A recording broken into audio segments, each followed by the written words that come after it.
Welcome to Book Club Preview.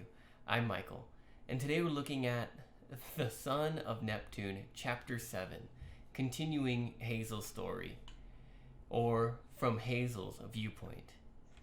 Now, the muster is happening, the horns are blowing, and she's running to join her cohort. As she's running, a gold bar comes out of the ground and trips Hazel.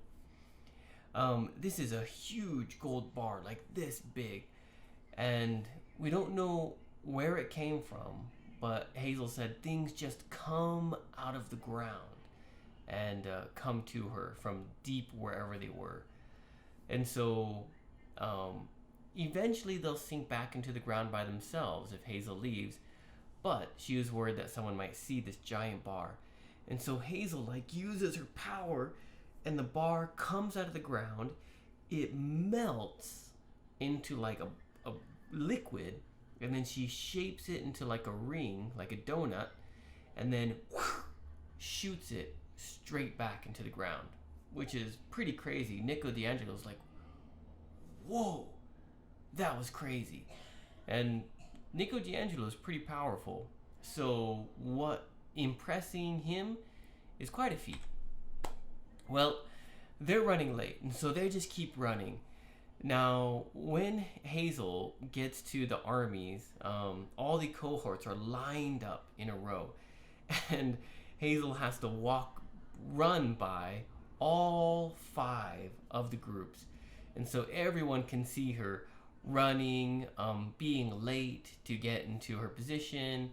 Octavian kind of looks at her, and oh man, she's just like, oh, I hate you, Octavian. Reyna, the commander, says something to her, but Hazel's like, just focus, just go to your spot. And right as she gets into her spot, they say, Hazel! She's here! She makes it just in time, because if you're late, you get some pretty bad punishments. Well, before they start dinner and they start the war games, Reyna makes an announcement. We have a new recruit! Recruit Percy Jackson! And he's like, hi guys! He's pretty casual about it. And then Reyna says, what credentials do you have? And she's like, what are you talking about? Octavian comes over, and he's like, do you have any letters of reference? No? Well, I guess in the Roman town, because you can have parents, they can retire, they can write you letters and give you letters of recommendation to say how good you are or what your family background is like to get you a good position in the Roman army. Percy didn't have anything because he's from the Greek army. But Hazel's like, what? He carried Juno on his back into camp and she spoke for him. What better way to have a letter of reference? But of course, no one really cared about that. And so he doesn't have any letter of reference. And Reyna says, who will stand up for Percy? Who will say that they will say that Percy will be a good person in the Roman army and things like that? Frank immediately says, I will. He saved my life. And Reyna looks at him like, I'm gonna kill you. She's like, you're on probation. You're not a full member yet. We learned later. And you can't vouch for him. And Frank's like, oh my goodness, I'm such an idiot. He looks really embarrassed. But then Hazel, who feels sorry for Frank, she says, what Frank means is he saved both our lives, and we stand up for him. Hazel has actually got her first stripe, whatever that means in their rules, so she can stand for Percy. And so Reyna says, okay, fine. And so Percy joins the 5th cohort, and everyone's kind of laughing because the 5th cohort is probably where all the losers go. It's not a very popular or very strong cohort. And Hazel stood up for him, and no one likes the children of Pluto. So she's not really doing Percy any favors, but I'm sure Percy's thankful. So Reyna Reyna lets him go, and then she says, okay, you have 1 hour for dinner, then it's war games. 2 teams are defending, 3 teams are attacking.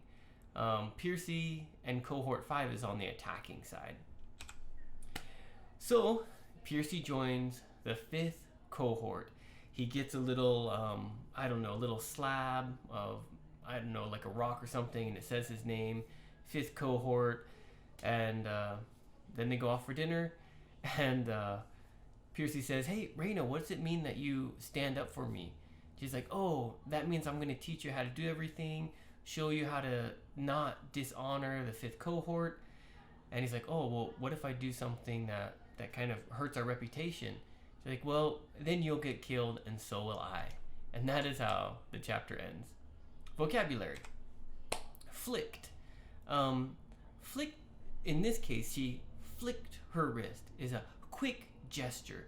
I mean, you can flick your finger, you can flick your head, but in this case, she went whoo, and then the gold went down. Chainmail. This is a kind of armor that you can wear that's made by a bunch of chains, like this guy here is. Greaves. That is the front part of your leg. I don't think it's part of the boot or the shoe. It might be, but at least it's that like shin guard. So it guards that front part of your lower leg, and those are called greaves. Oh, why didn't you go away? Well, seething. Seething is like you're so angry, it's kind of like coming off of you or inside of you. Seething anger. It's like that feeling of like, oh man, maybe your cheeks are hot and red. And when she looks at Octavian, she's remembered of that anger. Leverage. Leverage is like getting a stick to move a rock. We call that extra power to move something leverage. But we can also use it to talk about like blackmail or motivation. Okay? So Octavian probably knew Hazel's secret for a long time, but he didn't share the secret or let her know until he needed to move Hazel the way he wanted to. So he used this blackmail as leverage to control Hazel or move her. And the last one is incursion, which means like invasion or small battle or problem, something like that. And she talks about the 2 Gorgons coming in and fighting with Piercy. Oh, maybe this is the last one. Craned. If you think about a crane is a bird with a really long neck. It's like a swan, very beautiful. That kind of, you kind of stretch your neck and turn. This is craned, kind of stretching your neck to get a better view of something. And I think everyone is craned to look at Piercy or Hazel or Frank or something. All right, discussion question. Okay, I think this is a good one, all right? What have you done that took the most guts? Okay, when Hazel stood for Piercy, Nico D'Angelo was like, whoa, sis, bam, good job. That took guts. And he was really proud of her. Well, what about you? What is something in your life that you were scared, but it took guts and you did it? Okay? What was the thing that you did that took the most guts? All right. Also make your own discussion question. There were a few different things I wanted to use as discussion questions, but I chose this one and I felt it was the best. I'm curious what you guys thought about when you read this chapter. Well, that's all the time that we have for today. Thank you so much for watching this episode of Book Club Preview. Oh, you know what? I just noticed something here. Did you go away yet? The 5th Legion, they have a pole. And all the other legions, they have like a lion or I don't know what other things, a dragon maybe, on top of their pole. But the 5th Legion, their symbol is an eagle, but there's nothing there on top of their pole. So the person holding the pole is like, oh my goodness, I feel so stupid. because their pride or their symbol is gone. But here, we can see it in the front of the book. Oh man, what's going to happen? And Piercy, I'm guessing that's Piercy, is holding it. Man, that makes me excited to keep reading this book. Thank you so much for joining me. I'll see you guys soon. Bye-bye. Hey, if you have any questions about the video today, please feel free to leave a comment in the comment section. If you had any other vocabulary words that you wanted to know what they meant, let me know. And also, if you're interested in maybe joining one of these book clubs, please leave a comment and I'll get back to you. Thank you so much for watching. Bye-bye.